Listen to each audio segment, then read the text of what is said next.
পর্যন্ত সেখানে আমি শুরু করলাম। 19 সাল থেকে ভারতের জমিনে হুজুর কেবলাদের মুরিদানের বাড়িতে বাড়িতে আমি জাহিদুল ইসলাম ফারুকী ওয়াজ করেছি। কিন্তু উনার পাগলদের দেখলে মনে হয় মুর্শিদ কেবলাটা জানে কেমন পাগল রে। এ মুসলমান বাবা ভাইরা, এমন একজন পাগলের দরবারে আসলাম বন্ধুরে। আমি আজকে 5 বছর ধরে তারে খুঁজি রে। আজকে 5 বছর ধরে ভারতের জমিনে যার মুরিদের বাড়ি বাড়ি যায়, কিন্তু সেই পাগলটারে খোঁজার জন্য আজকে এই দরবার শরীফে আমি আসলাম। আমার হুজুর কেবলা মুফতি আলাউদ্দিন জিহাদি হুজুর আমার আনছেন। এই আনার কারণে এত মজার একটা জিনিস দেখলাম। আমি স্বয়ং শুনেন, স্বয়ং আমি জাহিদুল ইসলাম ফারুকীর মতো বেজাল আছে, আজকে ধরা খাইয়া গেছে। রাখেন, ওয়াল্লাহি মিডিয়া হচ্ছে, কথা শুনেন, কথা শুনেন, ওয়াল্লাহি বিল্লাহি আমি এমন এমন দরবারে গেছি, যাদের পরীক্ষা করতাম, দেখি কোন রাউটারের নি কোন এটাক বেটাক আছে। এই দরবার শরীফে হুজুর কেবলা দেখে আমারে বলছে তোমার বেজাল আছে। আমার বেজাল আছে এটা বলতে লজ্জা হয় না? দুনিয়ার মধ্যে যদি চিকিৎসক আমার চিকিৎসা না করে, আমি হাসরের ময়দানে নবীর সামনে কেমনে দাঁড়াবো? আল্লাহর ওয়ালিদের দ্বারা, আল্লাহর ওয়ালিদের দ্বারা নবী দেখা যায়, কথা বলেন ঠিক কিনা? পৃথিবীর জমিনের মধ্যে যদি কোন রোগী অসুস্থ হয়, তারে এমবিবিএস দ্বারা চিকিৎসা কইরা ভালো করে এই কলবের ময়লাগুলো পরিষ্কার করার জন্য, এই কলব দ্বারা মদিনাওয়ালা দেখার জন্য আল্লাহর ওয়ালির কদমে আসতে হবে, মুর্শিদপুরে আসতে হবে, কথা বলেন ঠিক কিনা?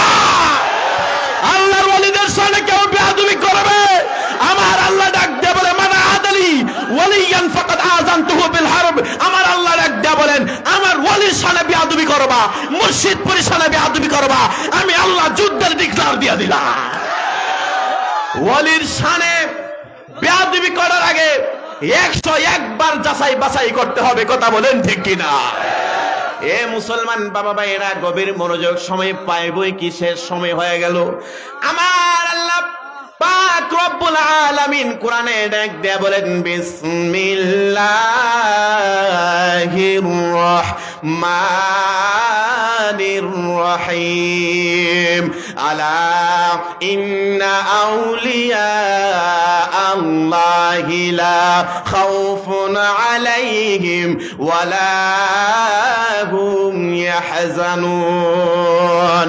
আল্লাহর ওলিদের ব্যাপারে আমার আল্লাহ কোরআন শরীফের মধ্যে চমৎকার ভাষায় ওয়াজ করেছেন। বন্ধুরে আমার, যেহেতু সময়ের অল্প, এই জন্য ছোট্ট একটা আলোচনা আমি দেখলাম। আল্লাহর ওলি বিশ্ব ওলি খাজা বাবা এনায়েতপুরী রহমাতুল্লাহি আলাইহির সিলসিলাগত আজকের এই দরবার শরীফ, কথা বলেন ঠিক না বে ঠিক? আরে মুর্শিদারি দরবার, ভক্তেরি কাবা গো, আরে মুর্শিদপুরি দরবার, ভক্তেরি কাবা ঘর, জান্নাতের হাওয়া সেটাই বয়া যায়, বিশ্বাসে ভক্তি থাকিলে মুক্তি, না জানে কার ভাগ্য হয়। আল্লাহর ওলি খাজা বাবা এনায়েতপুরী রহমাতুল্লাহি আলাইহি, আল্লাহর ওলিদের মাধ্যমে নবী দেখা যায়। একজন ব্যক্তি ছিলেন যিনার নাম হইল মুঈজউদ্দিন মৌলভী, একজন, তিনার বাড়ি হইল জামালপুর জেলা। ওই ব্যক্তিটা একদিন আল্লাহর ওলি খাজা বাবা এনায়েতপুরের কাছে আসলেন, হুজুর আমি একটা সমস্যা নিয়ে আসলাম। আল্লাহর ওলি ডাক দেয়া বলতেছে, বাবা কি সমস্যা নিয়ে আসলা? হঠাৎ করিয়া ওই মৌলভী ডাক দেয়া বলে, হুজুর দুনিয়ার জগতে আল্লাহর ওলিদের কাছে মানুষ পানি পড়ার জন্য যায়, তাকে পড়ার জন্য যায়, আমি একটা সমস্যা নিয়ে আসলাম, আমি আপনার মাধ্যমে নবী দেখতে চাই। আল্লাহর ওলি খাজা বাবা এনায়েতপুরী ডাক দেয়া বলে, বাবা তুমি যদি নবী দেখতে চাও তাইলে তোমার তরিকা গ্রহণ করতে হবে। ওই পাগলা উদাসীন মনে ডাক দেয়া বলে, মৌলভী মানুষ, ডাক দেয়া বলে, যা যা যা, নবী দেখার জন্য আমি তরিকা পর্যন্ত গ্রহণ করলাম। এই পাগলাই যেই মাত্র তরিকা গ্রহণ করলেন, মৌলভী সাহেব মনের ভিতরে একটু আন্তান্তা ব্যবস্থা ছিল, কারণ শরীয়তের আলেম ওলির কাছে গেলে একটু ফেস লাগবো কি লাগবো না? কথা বলেন লাগবো কি না? এই ব্যক্তিটা সবসময় শরীয়ত দেখে আসলো, কিন্তু আল্লাহর ওলির ব্যাপারের মধ্যে শরীয়ত আছে, তরিকত আছে, হাকিকত, মারিফত, 4 প্রকারের ইলম রয়েছে। এই মৌলবী ডাক দিয়ে বলে, হুজুর আমি তরিকা গ্রহণ করলাম। যেই মাত্র তরিকা গ্রহণ করলেন আমার খাজা বাবা এনায়েতপুরী রহমাতুল্লাহি আলাইহির কাছে, এনায়েতপুরীর কাছে যেই মাত্র তরিকা গ্রহণ করলেন, আল্লাহর ওলি মাগরিবের নামাজের পরে তিনারে নিয়ে নামাজ আদায় করলেন। নামাজটা আদায় করিয়া তিনার সাথে সুন্দর করে একটা অন্ধকারে ওই খাজা এনায়েতপুরী হুজুর কেবলার একটা খানকার মধ্যে তারা বসলেন। বসাইয়া এমন ভাবে সুন্দর কইরা অন্ধকারের মধ্যে রহমাতুল লিল আলামিন নবীকে দিদার দেওয়ার জন্য যেই মাত্র তার সামনে এমন ভাবে বসলেন, মুর্শিদের সামনে যেই মাত্র মৌলবী বসলেন, বসার পরে ডাক দা বলে, বাবা তুমি কিন্তু চক্ষু খুলবা না, চক্ষু খুলবা না, চক্ষু খুলবা না। আল্লাহর ওলিদের মাধ্যমে কেমনে নবী দেখা যায়? বন্ধুরি আমার, যেই মাত্র খাজা বাবা এনায়েতপুরী রহমাতুল্লাহি আলাইহির সামনে ওই পাগলাটা বসলেন, বসার পরে কতক্ষণ হুজুর কেবলা মুরাকাবা মুশাহাদা করতে লাগলেন। এনায়েতপুরী বাবা মুরাকাবা করে, আর সামনে মৌলবী কয়, কিরে এতক্ষণ দেরি লাগে কেন? চোখটা খুইলা একটু তাকাইছে, তাকায়া ডাক দেয়া বলতেছে, আল্লাহর ওলি এনায়েতপুরী একটা ধমক মারলেন, এ মৌলবী তুমি চক্ষু কেন খুললা? আরে সুবহানাল্লাহ বলেন না রে বাবা। আল্লাহর ওলি অন্ধকারের মধ্যে ডাক দেয়া বলে, চক্ষু কেন খুললা? মৌলবী কয়, হায় হায় হায়, আমি অন্ধকারে আমি চক্ষু করলাম, উনি আল্লাহর ওলি জানে কেমনে? আর জোরে কইতাই না রে বাবা, সুবহানাল্লাহ। এ বন্ধুরে, এনায়েতপুরী রহমাতুল্লাহি আলাইহি তিনি ডাক দেয়া বলে, এ মৌলবী তুমি চক্ষু কেন খুললা? আবার তিনি এমন ভাবে বন্ধ করলেন। আল্লাহর ওলি ডাক দিয়া বলে, নবী দেখতে গেলে তাড়াহুড়া করা যাবে না, নবী দেখতে হইলে তোমারে নবীর তরিকার মধ্যে ধৈর্য ধারণ করতে হবে। যে মাত্র ধৈর্য ধারণ কইরা বৈশা রইলেন, আল্লাহর ওলি এনায়েতপুরী রহমাতুল্লাহি আলাইহি তার এমন ভাবে সুন্দর করে মুরাকাবা মুশাহাদার ব্যাপারে যেই মাত্র তিনি এমন ভাবে ওই ব্যক্তির জন্য আল্লাহর দরবারে সুপারিশ করতে লাগলেন। আল্লাহর নবীদের কাছে আসে ওহী, আল্লাহর নবীদের কাছে আসে ওহী, আল্লাহর ওলিদের কাছে আসে এলহাম। বন্ধুরে আমার, যেই মাত্র এই পাগলাটা সুন্দর করিয়া বৈশা রইলেন, বুঝতে বাকি রইল না, আমি অন্ধকারে চক্ষু খুললাম, আল্লাহর ওলি বুঝ জ্বালাইলেন, তাইলে বোঝা যায় এটি বন্ড আল্লাহর ওলি না সত্যকারে আল্লাহর ওলি। বলুন ঠিক না বেঠিক? জ্বালাই জ্বালাই অন্তর জ্বলে রে, বাঁচে না পরানে মুর্শিদ রে, আর কত জ্বালাইয়া মারবা আমারে, জ্বালাই জ্বালাই অন্তর জ্বলে রে মুর্শিদপুরে, বাঁচে না পরানে দয়াল রে, আর কত পোরাইয়া মারবা আমারে। ওরে তোরে আমি ভালোরে বাসি,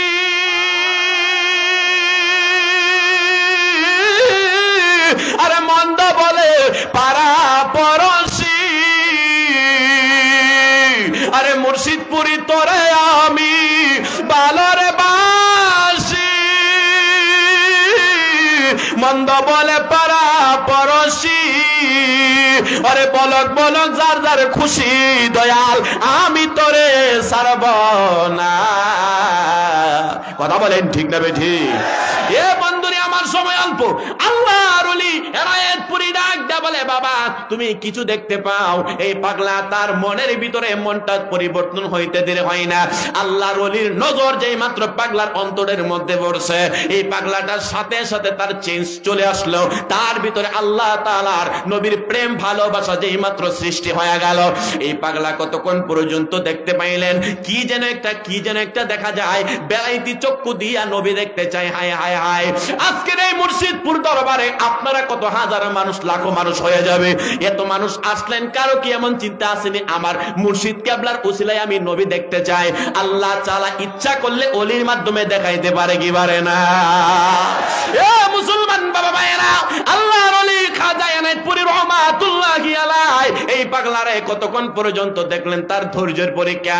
আর হুজুর কেবলা মুরাকাবা মুশাহাদার মাধ্যমে আমার দয়াল নবী রহমাতুল লিল আলামিন নবীর কদমে কই ইয়া রাসূলুল্লাহ ইয়া হাবিবাল্লাহ, আমার এই পাগলাইটা আপনার নবীজির দিদার দেখার জন্য অস্থির হয়ে রয়েছে। আমার নবী রহমাতুল লিল আলামিন নবী ডাক দেয়া বলে, এই এনায়েতপুরী যা যা যা, আমি দয়াল নবী রহমাতুল লিল আলামিন নবী তার এই অ্যাপ্লিকেশনটা কবুল করে নিলাম।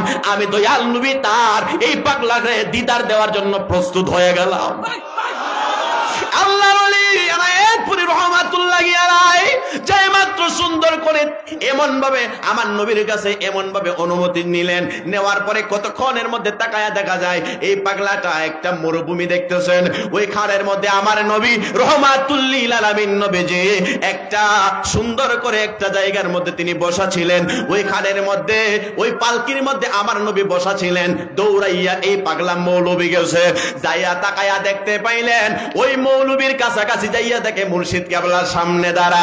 খাজা এনায়েতপুরী ডাক দিয়ে বলে, মুরিদ তুমি কি নবী দেখতে চাও? ও মুর্শিদ কেবলা, নবী দেখার জন্য অস্থির হয়ে রইলাম। পাশাপাশি সাথে সাথে আল্লাহর ওলি এনায়েতপুরী রহমাতুল্লাহি আলাইহি সুন্দর করে যেই মাত্র নবীজির এই পালকি মুবারকের থেকে কাপড়টা সরাইলেন, তাকায়া দেখতে পাইলেন পাগলা মুর্শিদ কেবলার সামনে দয়াল নবী রহমাতুল লিল আলামিন নবীজির দিদার দেখতে দেরি হয় না। নবীজির দিদার দেখতে দেরি হয় নাই। বিশ্বওয়ালি খাজা এনায়েতপুরী রহমাতুল্লাহি আলাইহি বাবা জানের জীবনের মধ্যে এই ঘটনাটুকু পাবেন।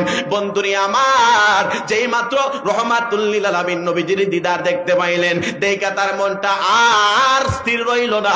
হুজুর কেবলার খানকার মধ্যে গড়াগড়ি করতে লাগলেন, কারণ মুর্শিদ কেবলার দেখা আর তার মনটা দুনিয়ার মধ্যে নাই। আমার দয়াল নবী রহমাতুল লিল আলামিন নবীর প্রেমে বিলীন হয়ে গেল। বন্ধুরে আমার, আপনাদের সামনে এতটুকু নসিহত আমি কইরা যাই, আমি জীবনে বাঁচি আর মরি যদি আমার আল্লাহ আমার হায়াত 100 বছর পর্যন্ত দেয়, এরপরেও এই দরবারের যদিন উরুস হবে ওই দরবারে আমি একটা খারাখাল হইয়া গোলাম হইয়া এই দরবারে আমি আসার চেষ্টা করব। কারণ এই দরবারে যাহা কিছু দেখলাম, আপনারা সাধারণ চোখে দেখছেন আর না দেখছেন জানি না, আমার চোখের সামনে এমপি মন্ত্রী চেয়ারম্যান রে পর্যন্ত সত্যিকারের আল্লাহর ওলির কারামত বইলা দিছে। আর জুড়ে কইতাই না রে বাবা, সুবহানাল্লাহ। আরে মুসলমান বাবা ভাইরা, যে আল্লাহর ওলির চেহারার মধ্যে আমি আমার রাউটারের মধ্যে ধরা পড়ছে, জিনিসটা কি সাধারণ ব্যাপার? কথা বলেন সাধারণ? আমার হুজুর কেবলা, আমি জিনার সাহায্যে এখানে আসছি, হুজুর কেবলা মুফতি আল্লামা আলাউদ্দিন জিহাদি হুজুর আমার বলছে, বাজান একটু আইয়েন, কত দরবারে গেছেন, একটু আইয়েন। হুজুর আমার বসার মধ্যে বলতেছে, আমি আমার 22 বছরের জিন্দেগিতে এমন একটা আল্লাহর ওলির দরবার আমি খুঁজে পাইছি না। আর জোরে বলেন না সুবহানাল্লাহ। এমন একটা আল্লাহর ওলির দরবার আমি খুঁজে পাই নাই। মুফতি আলাউদ্দিন জিহাদি হুজুরের মতো যদি একজন এত বড় জবরদস্তি একজন আলেম যদি বলতে পারে এই দরবারটা 22 বছরে আমি পাই নাই, বোঝা গেল এটা হক দরবার। কথা বলেন ঠিক কিনা? আর জোরে বলেন ঠিক কিনা? আল্লাহর ওলির সামনে যারা বেয়াদবি করবে, মুর্শিদপুরী দরবার সামনে যারা বেয়াদবি করবে, জীবন থাকতে আমরা তাদের স্থান দেব না। কথা বলেন ঠিক কিনা? আর যারা বলেন ঠিক কিনা? জীবন দিতে প্রস্তুত আছি। আমার ওলির সামনে, নবীর সামনে বাবা শাহজালালের বিরুদ্ধে কেউ কথা বলবে, খাজা বাবা এনায়েতপুরীর সামনে কেউ কথা বলবে, আমরা তারে জীবন থাকতে স্থান দেব না। কথা বলেন ঠিক কিনা? আমার আল্লাহ পাক রব্বুল আলামিনের দরবারে আল্লাহর ওলিরা মনোনীত। আরে মনোনীত কেমনে মনোনীত? আল্লাহ ডাক দিয়া বলছে, আমি আল্লাহর সাথে যুদ্ধ করার জন্য কেউ যদি প্রস্তুত থাকে তারা ওলির সাথে বিরোধিতা করবে। এটা আমার ওয়াজ না। মান আদালি ওয়ালিয়ান ফাকাদ আযানতুহু বিল হারব। আল্লাহ বলছেন ওলির সাথে বেয়াদবি করা মানে আমি আল্লাহর সাথে যুদ্ধ করা। তাইলে বোঝা যায় মুর্শিদপুরীর সামনে যারা বেয়াদবি করে আল্লাহর সাথে যুদ্ধ করতে চায়। কথা বলেন ঠিক কিনা? আর যারা বলেন ঠিক কিনা? এই জন্য মুসলমান গভীর মনোযোগ দিয়ে শুনবেন। যেখানে যাবেন, আরে আমি নিজেই তো আশ্চর্য হয়ে গেলাম। চোখের সামনে চেয়ারম্যান রে বলতেছে, চোখের সামনে এসআই রে বলতেছে, চোখের সামনে এমন এমন কথা বলছে, আশ্চর্য হয়ে যাওয়ার কথা। হায় হায় হায় হায় হায় হায়, আরে বুঝি না তোর লীলা খেলা আসমানেতে বসায়া সোসা সুরুজের মেলা রে প্রেমের খেলা খেলছ দয়াল রে ও দয়াল খেলা চমৎকার ওরে আসমানেতে বসায়াছ সাত সুরুজের বাজার রে প্রেমের খেলা খেলছ দয়াল রে মারহাবা কই না রে বাবা। আমি শেষ করে দিচ্ছি এইটুকুনি বলে আমার সবচেয়ে আশ্চর্যের বিষয় হচ্ছে কি জানেন, আল্লাহর ওলির কদমে আসলে আমার আল্লাহ পাক রব্বুল আলামিন কবুল করে নেয়। কেমন ভাবে কবুল করে নেয়? চোখের সামনে কত কথা বলবো যে ফয়েজ এখান থেকে পাইছি মনে হয় 10 বছর ওয়াজ করলে শেষ হইতো না। এক পাগলাই বলতেছে হুজুর আমি হাই হাই সবচেয়ে বড় কারামতের বিষয় হচ্ছে মানুষের চোখের পানি। মানুষগুলা যেভাবে কান্না করে, মানুষগুলো যেভাবে কান্না করে, একটা মানুষকে আপনি মাইরা কান্না করাইতে পারবেন না। কথা বলেন না, কথা বলেন না। মানুষে মারলে চোখের মধ্যে পানি আসে না, ব্যথা দিলে চোখের মধ্যে পানি আসে না, আমাদের অন্তরটা কঠিন হয়ে যায়। আর হুজুর কেবলা মুর্শিদপুরে বলে বাবা তুমি চোখের পানি ফালায়া কান্না করো আল্লাহর দরবারে। এক মানুষ কই হুজুর আমার সন্তান নাই, আপনার কাছে আসছিলাম, আমার চোখের সামনে ঘটনাটা, এটা তো মিথ্যা করতে পারবেন না। মুফতি আলাউদ্দিন জিহাদি হুজুর সামনে, আমার মুফতি আসাদুজ্জামান আল কাদরি বড় ভাই সামনে, আমি সামনে, এই দরবারের খাদেম রাঙ্গা ভাই সামনে, অসংখ্য মানুষ সামনে। এক পাগলা এসে বলতেছে হুজুর আমার ছেলেটা হয় না, ছেলেও হয় না, মেয়েও হয় না, কত ডাক্তার কবিরাজ দেখাইলো, হুজুরের কাছে আইসা হুজুরে দোয়া করছে, একসাথে ছেলে হয়েছে মেয়ে হয়ে গেছে। আর হুজুরে কই না সুবহানাল্লাহ। আল্লাহর ওলির সামনে নজর পড়তে দেরি হয়েছে, লোকটা জিরো থেকে হিরো হতে দেরি হয় না। তাহলে বোঝা যায় যে দরবারের সাথে এতগুলা কারামত সম্পর্কিত আছে, এটা সত্যিকারে আল্লাহর ওলির দরবার। কথা বলেন ঠিক কিনা বেঠে? এই জন্য মুসলমান বাবা ভাইয়েরা গভীর ষড়যন্ত্র চলছে ইসলামের মধ্যে। এই জন্য এই ষড়যন্ত্র গুলাকে আমাদের এমন ভাবে রাখতে হবে আল্লাহর ওলির বদনাম যেন না হয়, আমরা সেই কাজ করব না।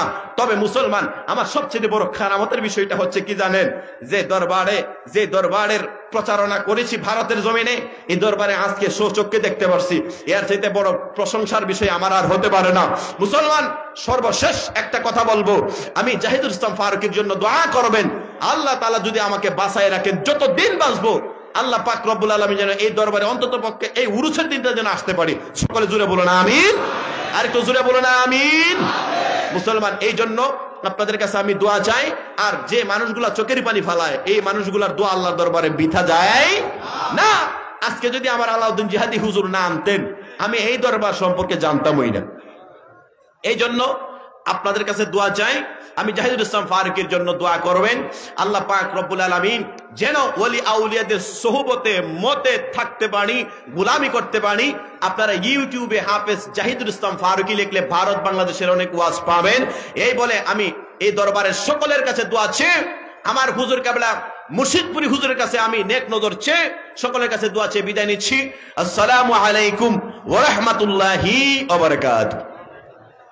মাশাআল্লাহ, মারহাবা, অত্যন্ত